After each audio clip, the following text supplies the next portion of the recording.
இப்போ ஒரு வெளி உறுப்புல ஏற்படக்கூடிய உதடு அப்படின்றது நிலம் பிரபஞ்சத்தோட தொடர்புடையது. இப்போ இதனுடைய பிரதிபலிப்பு எங்க இருக்கு?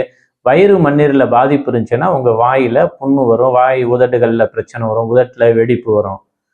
ஸோ எவ்வளோ ஈஸியாக நம்ம டயக்னோஸ் பண்ணலாம் பாருங்க. அடுத்து பாருங்க, மூக்குல வந்து அடைப்பு ஏற்படுது, மூச்சு விட முடியல, சிரமமா இருக்கு அப்படின்னா இது நுரையீரலோட தொடர்புடையது. அப்போ உள்ளுறுப்புகளுக்கும் வெளி உறுப்புக்குள்ள தொடர்பு. அப்போ நுரையீரலில் உள்ள பிரச்சனையை வந்து வெளி உறுப்புல பிரதிபலிக்குது.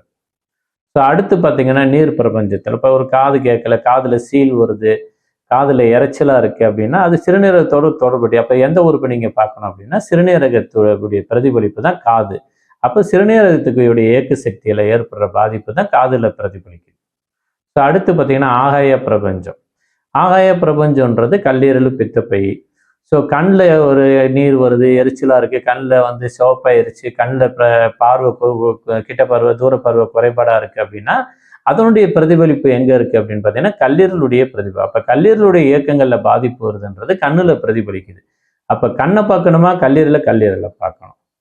ஸோ நெருப்பு மூலகத்துல நாக்குல வந்து பிரச்சனை இருக்கு, நாக்குல சுவை தெரியல, நாக்குல வந்து தடிமனா இருக்கு, நாக்குல வந்து பேச்சு குறைபாடா இருக்கு. ஸோ இதனுடைய பிரதிபலிப்பு எங்க இருக்கு அப்படின்னு பார்த்தீங்கன்னா இருதயத்துடைய பிரதிபலிப்பு தான் நாக்கு. அப்ப இருதயத்துடைய இயக்கங்கள், சிறுகுடலுடைய இயக்கத்துல ஏற்படுற பாதிப்பு தான் இது இந்த உறுப்புல பிரதிபலிக்குது.